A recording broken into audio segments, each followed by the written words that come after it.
سے ایک بات یاد رکھیے، عرب کے جو لوگ تھے وہ مختلف قبیلوں میں بٹے ہوئے تھے، ایک جگہ متحد نہیں تھے، ایک جگہ متحد نہیں تھے۔ اسی طرح آج مسلمان بٹے ہوئے ہیں، ایک جگہ متحد نہیں ہے تو مار کھائے۔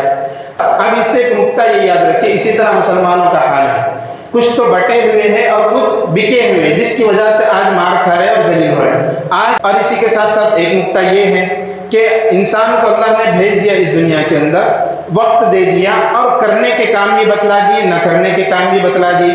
اب انسان کا کام صرف کرنا ہے، کسی کام کو کرنا ہے، نتیجہ کس کے ہاتھ میں ہے؟ اللہ کے ہاتھ میں ہے۔ اس صورت سے یہ پتہ چلتا کہ الحمدللہ گزشتہ ہمارے 2 صورتوں کی تفسیر مکمل ہو گئی، درس مکمل ہو گیا۔ اب یہ تیسرا سورہ چالو ہے ہمارے درس کا۔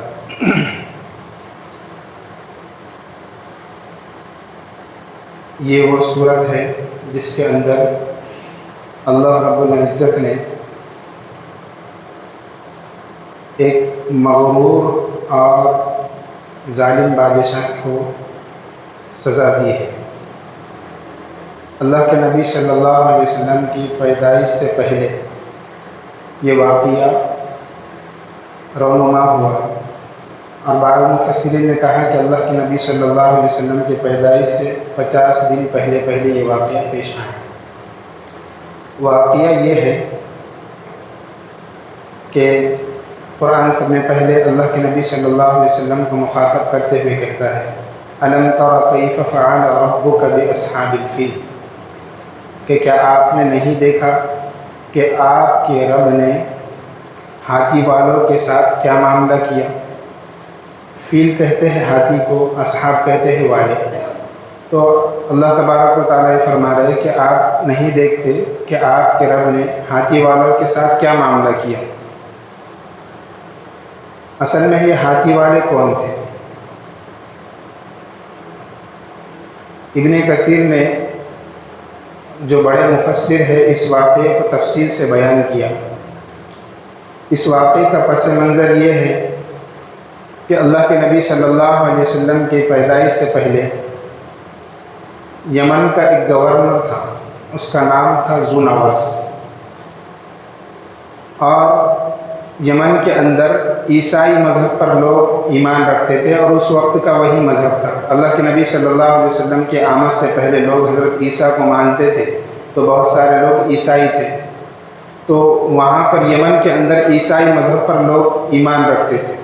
لیکن وہاں پر ایک بادشاہ تھا ذو نواس، اس نے کیا کیا کہ 20,000 یا اس سے زائد عیسائیوں کو جمع کیا اور ایک گڑھا کھودا، خندق کھودی، اور اس کے اندر سب کو ڈال کے زندہ جلا دیا۔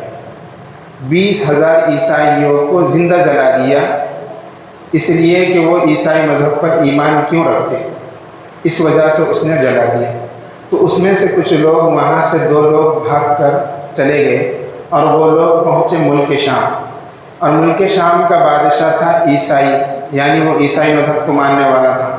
تو اس نے کہا، یہ 2 لوگ وہاں پر گئے، وہاں جانے کے بعد شکایت درج کی کہ ذو نواس نے 20,000 عیسائیوں کو جلا کر راکھ کر دیا، صرف اس وجہ سے کہ وہ عیسائی مذہب پر دھرم رکھتے ہیں، عیسائی مذہب پر ایمان رکھتے ہیں۔ تو پھر ملک شام کا جو بادشاہ تھا عیسائی تھا، اس کو اس بات سے بڑی تکلیف ہوئی، تو اس نے وہاں جو قریب حبشہ ہے، مکہ کے قریب حبشہ ہے، تو حبشہ کے بادشاہ کو کہا کہ جس ذو نواس نے عیسائیوں کو تکلیف دی، جس ذو نواس نے عیسائیوں کو جلایا، اب آپ ان پر چڑھائی کیجئے، ان کو سزا دیجئے۔ تو حبشہ کے بادشاہ بھی عیسائی تھا، تو اس نے پھر 2 کمانڈر، 2 گورنر مقرر کیے، ایک کا نام ہے اریاد اور ایک کا نام ہے ابرہہ۔ یہ دونوں لوگ ذو نواس یعنی یمن آئے، اور یمن آنے کے بعد انہوں نے یمن پر چڑھائی کی، یمن پر حملہ کیا۔ تو اس قدر طاقت سے حملہ کیا کہ یمن کو فتح کر لیا، اور جو ظالم بادشاہ تھا ذو نواس، وہ بھاگتا پھر رہا تھا۔ بھاگتے بھاگتے اتفاق ایسا ہوا کہ وہ ڈوب کر مر گیا، اس کا انجام مکمل ہو گیا۔ لیکن اب یہ جو 2 گورنر آئے تھے اریاد اور ابرہہ، ان دونوں نے حبشہ کے اندر حکومت شروع کی، تو یہ دونوں کے آپس میں لڑائی ہوئی، تو ابرہہ جیت گیا اور اریاد مر گیا۔ تو اسی وقت سے ابرہہ حبشہ یعنی یمن کا جو ہے گورنر بن گیا، یمن کا حاکم بن گیا۔ لیکن ابرہہ جو تھا اس کے اندر ایک جستجو تھی اور ایک متحرک نوجوان تھا، وہ یہ سوچتا تھا کہ پوری دنیا کے اندر عیسائی مذہب قائم ہو، دوسرے کوئی مذہب کو پسند نہیں کرتا تھا، اور حقیقت بھی یہی تھی کہ دین بھی یہی تھا حضرت عیسیٰ کا، تو اس کی یہی سوچ تھی کہ پوری دنیا کے اندر عیسائی مذہب قائم ہو جائے۔ اس وجہ سے وہ اس کوشش میں ہمیشہ رہتا تھا، لیکن اس کو ایک تکلیف یہ بھی ہوتی تھی کہ عیسائی مذہب کو تو لوگ مانتے ہیں، لیکن عرب کے اندر جو کعبۃ اللہ کا جو گھر حضرت ابراہیم نے بنایا ہے، لوگ اس کی بہت عزت کرتے ہیں، اس کا بہت احترام کرتے ہیں، اور دور دور سے لوگ اس کے حج کے لیے آتے تھے۔ ایک بات اس میں یہ بھی یاد رکھیے کہ حج جو ہے اللہ کے نبی صلی اللہ علیہ وسلم کے آنے سے پہلے لوگ کعبۃ اللہ کا کرتے تھے، لیکن ان کا طریقہ الگ تھا، وہ بغیر کپڑے کے ننگا ہو کر حج کرتے تھے، اس کا طواف کرتے تھے، وہ طریقہ الگ تھا۔ لیکن اللہ کے نبی صلی اللہ علیہ وسلم کی آمد سے پہلے، اسلام کے آمد سے پہلے لوگ حج کو آیا کرتے تھے۔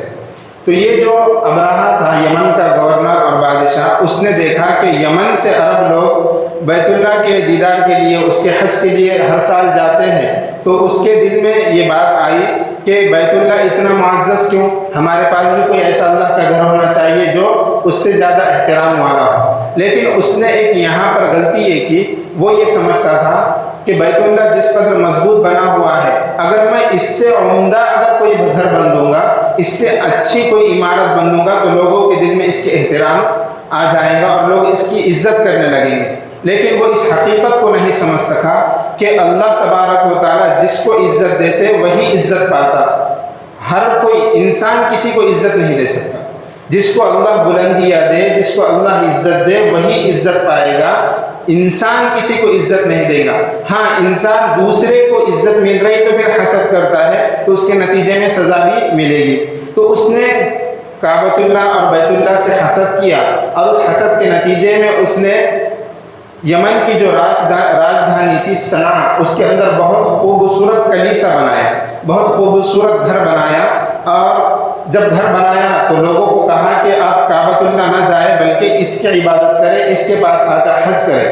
تو عرب والے جو تھے ان کو یہ بات برداشت نہیں ہوئی کہ بھئی یہ اللہ کا گھر ہے، حضرت ابراہیم نے بنایا ہوا ہے، اس کے مقابلے میں کوئی دوسرا گھر بنائے، ہم کیسے برداشت کر سکتے ہیں؟ تو عرب والوں نے میں سے، اب اس میں 3 قول ہیں، کچھ عرب والوں نے کیا کیا، وہاں پر جانے کے بعد اس کلیسا کے اندر گندگی کر دی، ایک قول تو یہ ہے۔ دوسرا قول یہ ہے کہ وہاں پر کچھ عرب والوں نے آگ جلائی تھی، جس کے نتیجے میں وہ جل گیا کلیسا۔ جب وہ کلیسا جل گیا، اس کی بے احترامی ہوئی، تو ابرہہ کو غصہ آیا اور وہ کہنے لگا کہ اب اس نے قسم کھا لی کہ جس نے یہ عرب والوں نے میرے گھر کو تکلیف پہنچائی، میرے بنائے ہوئی عمارت کو تکلیف پہنچائی، تو اب میں کعبۃ اللہ کو ڈھیر کر دوں گا، اس کو ختم کر دوں گا، اس کو گرا دوں گا۔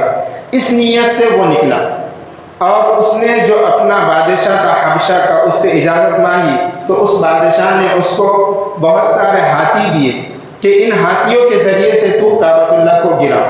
اور اس میں ان ہاتھیوں میں ایک بہت بڑا ہاتھی تھا جس کا نام محمود، یہ نام بھی بتایا گیا، اس کا نام محمود تھا۔ وہ ہاتھی کو بھی ساتھ میں بھیجا، اور اس شخص نے، ابرہہ نے 60,000 سے زائد فوج جمع کی عرب والوں سے مقابلے کے لیے، اور پوری فوج لے کر نکلا کہاں؟ اللہ کے گھر کو گرانے۔ اب ایک بات یہاں پر بیچ میں ایک نقطہ یاد رکھیے، ہمارے زمانے کے اندر ہر انسان کی فطرت بھی ہوتی ہے کہ جس کے پاس جتنا ساز و سامان ہوتا ہے، جس کے پاس جتنے اسباب ہوتے ہیں، وہ اسباب پر بھروسہ کرتا ہے، جبکہ حقیقت میں یہ ہے کہ اسباب سے کچھ نہیں ہوتا، اللہ کے حکم کے بغیر کچھ بھی نہیں ہوتا۔ ابرہہ کے ذہن میں یہ تھا کہ میرے پاس 60,000 کی فوج ہے اور ساتھ میں اتنے بڑے بڑے ہاتھی ہیں، میرا مقابلہ کون کر سکتے ہیں؟ تو وہ فوج لے کر نکلا۔ اب جب فوج لے کر نکلا تو عرب والوں کو پتہ چلا، تو پھر عرب والوں نے آپس میں مشورہ کیا، الگ الگ قبیلے بٹے ہوئے تھے۔ اس سے ایک بات یاد رکھیے، عرب کے جو لوگ تھے وہ مختلف قبیلوں میں بٹے ہوئے تھے، ایک جگہ متحد نہیں تھے، اسی طرح آج مسلمان بٹے ہوئے ہیں، ایک جگہ متحد نہیں ہے تو مار کھائے۔ تو عرب کے جو قبیلے بٹے ہوئے تھے تو انہوں نے اس کے مقابلے کے لیے آنے کی کوشش کی۔ سب سے پہلے ان کے مقابلے کے لیے آیا ایک بار عرب کا جو حاکم تھا، سردار تھا، اس کا نام ہے ذو نفر ایک قبیلے کا سردار تھا۔ وہ اس کے مقابلے کے لیے آیا، لیکن یہ 60,000 کی فوج، اتنے بڑے بڑے ہاتھی، تمام ساز و سامان، اور یہ چند آدمیوں کے ساتھ کیا جیتے گا؟ تو جب دونوں کا مقابلہ ہوا تو ذو نفر جنگ ہار گیا، اور ذو نفر کو اس نے قیدی بنا دیا۔ قیدی بنا کر ساتھ میں رکھا، اس لیے کہ عرب جو ہے ریگستان ہے، اور وہاں ہر کسی کا بس نہیں چلتا کہ راستہ پتہ کرے۔ چٹیل میدان ہے، کس راستے سے جائیں گے تو کدھر نکلیں گے کسی کو پتہ نہیں چلتا، جو ماہرین ہوں گے انہی کو پتہ چلے گا۔ تو ذو نفر کو ساتھ میں رکھ دیا، اور ساتھ میں رکھ کر اس کو لے کر چلنے لگا۔ اس کے بعد تھوڑا آگے چل کر اور ایک قبیلے والے نے ان پر حملے کا ارادہ کیا کہ یہ اللہ کا گھر توڑ رہا ہے، تو ہم اس کو روکنے کی کوشش کریں گے۔ ان کا نام تھا نفیل بن حبیب۔ انہوں نے بھی اپنے قبیلے کے لوگوں کے ساتھ مل کر اس پر حملہ کیا، لیکن ان کو بھی شکست ہو گئی۔ اب دیکھیں ایک بات میں بتاتا ہوں، اگر یہ دونوں قبیلے مل کر مقابلہ کرتے تو ہو سکتا تھا اس کو شکست ہو، لیکن ایک ایک کر کے مقابلہ کر رہے تھے، اس وجہ سے شکست کھا رہے تھے۔ اس کے بعد نفیل بن حبیب، انہوں نے بھی شکست ہو گئی اور ان کو بھی قیدی بنا کر لے لیا ساتھ میں۔ اور پھر آگے چل کر یہ قافلہ پہنچا، اس کا لشکر پہنچا طائف کے پاس، اور طائف کے اندر مسعود بن معتب، یہ ان کا سردار تھا، بنو ثقیف تھا۔ اس شخص نے دیکھا کہ یہ اتنا بڑا لشکر ہم مقابلہ کر نہیں سکتے، تو اس نے پھر ابرہہ کے پاس آ کر کہا کہ ہم تیری جو چاہے مدد کر سکتے ہیں، تو ہمارے جو لات وہاں پر ایک بت تھا اس کو تباہ نہ مت کر، جو جس کو تو تباہ کرنے والا ہے کعبۃ اللہ وہ آگے ہے، ہمارے بت کو چھوڑ، ہمارے عبادت خانے کو چھوڑ کر آگے چلے جا، ہم تیری ہر مدد کریں گے۔ یعنی یہ شخص بک گیا، اس نے سب اللہ کے گھر کے آگے اپنے آپ کو بکا دیا، مقابلہ کرنے کی ہمت نہیں تھی تو بک گیا۔ اسی طرح اب اس سے ایک نکتہ یہ یاد رکھیں، اسی طرح مسلمانوں کا حال ہے، کچھ تو بٹے ہوئے ہیں اور کچھ بکے ہوئے، جس کی وجہ سے آج مار کھا رہے اور ذلیل ہو رہے ہیں۔ آج ہم اگر متحد ہو گئے اور ایک جگہ ہو گئے اور ہم میں سے کچھ لوگ نہ بکے تو آج مسلمان عروج پا سکتا ہے، اس سے نکتہ ہے۔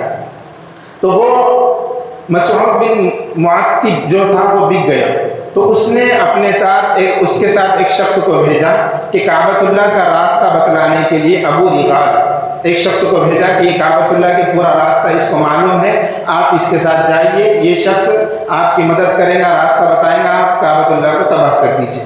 اب یہ پورا لشکر لے کر آئے، ایک مقام ہے مکہ سے پہلے جس کا نام ہے مغمس، اس مقام پر اس نے پڑاؤ ڈالا، اور پڑاؤ ڈالنے کے بعد وہاں جو ہے عرب والوں کے اونٹ چڑھ رہے تھے، بکریاں چڑھ رہے تھے، تو ان لشکر والوں نے تمام اونٹوں کو گھیر کر لا لیا اور اپنے قبضے میں لے لیا۔ پھر ایک قاصد بھیجا وہاں سے عرب والوں کے پاس کہ ہم کعبۃ اللہ کو گرانے آئے، آپ بیچ میں نہیں آنا۔ تو وہاں قاصد گیا، قاصد نے ملاقات کی اللہ کے نبی صلی اللہ علیہ وسلم کے دادا جان عبد المطلب سے، ان سے جب ملاقات ہوئی اور ان کو ساتھ لے کر وہ ابرہہ کے پاس آیا۔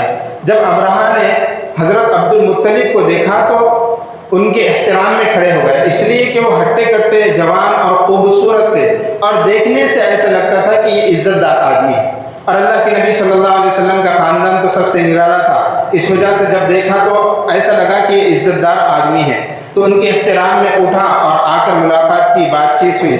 تو ابرہہ نے ان سے کہا کہ ہم تو آئے ہیں کعبۃ اللہ کو گرانے کے لیے، آپ بیچ میں نہ آئیے۔ تو عبد المطلب نے صاف انداز میں کہا کہ میں یہاں کعبہ کے بارے میں بات کرنے کے لیے نہیں آیا، میں یہاں اپنے اونٹوں کے بارے میں بات کرنے آیا، اس لیے کہ میں اونٹوں کا مالک ہوں تو میں اونٹوں کی بات کروں گا، اور رہی بات کعبہ کی تو وہ اللہ کا گھر ہے تو اس کا مالک اللہ ہے، تجھے مقابلہ کرنا ہے اللہ سے۔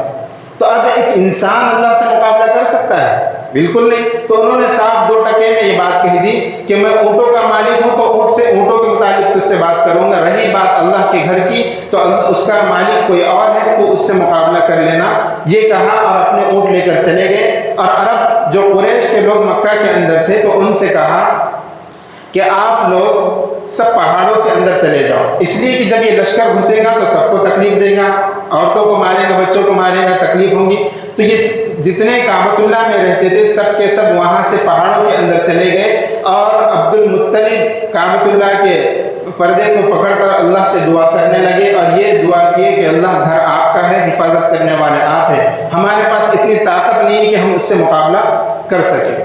اور یہ دعا مانگ کر وہ چلے گئے اور پہاڑ کے اندر بیٹھ کر اب انتظار کر رہے تھے کہ اس کے ساتھ کیا معاملہ ہوگا۔ رات گزری، اب صبح کا وقت ہوا، یہ پورا لشکر تیار ہو گیا اور پورا کی پورا لشکر حملے کے لیے تیار تھا۔ اب جانے والے تھے حملہ کرنے اور کعبۃ اللہ کو گرانے کے لیے۔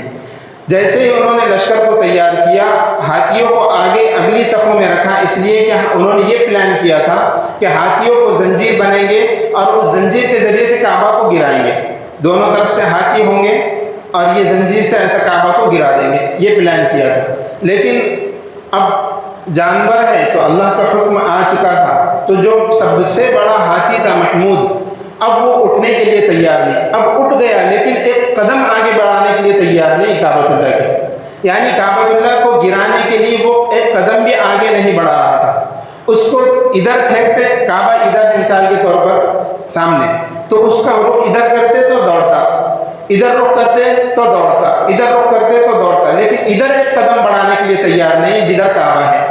اس کو بہت مارا گیا، یہاں تک کہ اس کے سر کو زخمی کر دیا گیا، لیکن اس ہاتھی نے ایک قدم بھی آگے نہیں بڑھایا۔ اسی کشمکش میں تھے کہ پھر اللہ تبارک و تعالیٰ کا عذاب آیا۔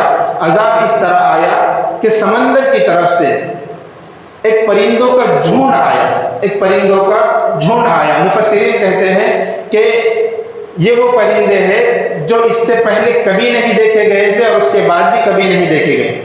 آج کل جو بہت سارے لوگ جو سوشل میڈیا پہ کہتے ہیں کہ یہ ابابیل ہے، جبکہ وہ غلط ہے۔ جو ابابیل تھا جس کے ذریعے سے اللہ نے عذاب دیا تھا، وہ اس سے پہلے بھی کبھی نہیں دیکھا گیا تھا اور اس کے بعد بھی کبھی نہیں دیکھا گیا۔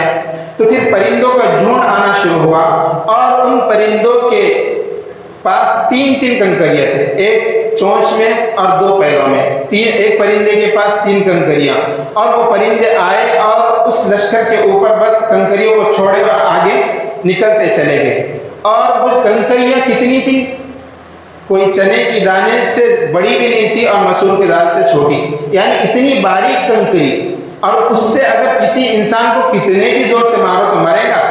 لیکن اس کنکری کا اثر یہ تھا کہ جب وہ چھوڑتے تھے تو سر سے داخل ہوتی تھی اور جانور کے نیچے سے نکل جاتی تھی، یہ اثر تھا۔ اس سے یہاں اللہ تبارک و تعالیٰ نے بتلا دیے کہ جب انسان کسی سامان پر اعتماد کرتا ہے کہ میرے پاس بندوق ہے، میرے پاس یہ ہے، میں اس سے حملہ کروں گا، تو اس سامان کے اندر طاقت نہیں ہے، طاقت اللہ کے دینے کے بعد آتی ہے۔ ایک معمولی سا کنکر، اس کے اندر اتنی طاقت جو گولی سے زیادہ پاورفل کہ انسان کے جسم سے آر پار ہو کر جانوروں کے جسم سے بھی آر پار ہو جاتی اور زمین کے اندر جا کر دھس جاتی۔ تو یہ پرندے جب چھوڑتے گئے تو پھر وہاں جو ساتھ میں ایک سردار آئے تھے نفیل بن حبیب، جب انہوں نے دیکھا کہ پرندے آ رہے تو موقع کو غنیمت سمجھا اور فوراً وہاں سے بھاگے۔ ان کو پتا تھا کہ اللہ کا گھر ہے اور یہاں اللہ کا عذاب آئے گا، تو وہ فوراً وہاں سے نکل لیے۔ جب اللہ کا عذاب آیا، ان پر جو برسے پتھر اور کنکروں کے ذریعے سے، وہ کنکر جس شخص کو بھی لگتی، اگر جسم کو چھو بھی لیتی، اگر جسم میں داخل بھی نہیں ہوتی، تو اس کا اثر یہ تھا کہ جس کے جسم کو اگر لگ بھی گئی تو اس کو چیچک کی بیماری ہو جاتی، یعنی کوڑ کی، جس کی وجہ سے جسم آٹومیٹک جو ہے جھڑ کر سڑ کر انسان جو ہے ختم ہو جاتا۔ تو اس طرح ان پرندوں نے پتھروں کو برسایا، برسانے کے بعد پورا جو ہے لشکر کا تتر بتر ہو گیا اور جانور بھاگنے لگے، کئی لوگ ہلاک ہو گئے، اور رہا ابرہا، اس کو بھی کچھ پتھر لگے لیکن وہ مرا نہیں۔ جب اس نے دیکھا کہ اب لشکر پورا تتر بتر ہو گیا، بہت سارے سپاہی مر گئے، جانور مر گئے، سب مر گئے، تو اب وہ واپس یمن کی طرف لوٹا۔ آیا تھا بہت ہٹا کٹا اور طاقتور، جب یمن کی طرف واپس جانے لگا تو راستے میں ہی اس کے کچھ انگلی آٹومیٹک جھڑنے لگے، جسم کے حصے جھڑنے لگے اور جھڑ کر کٹ کر گرتے گئے، اور اسی طرح وہ بڑی مشکل سے یمن پہنچا اور وہاں جا کر وہ بھی مر گیا۔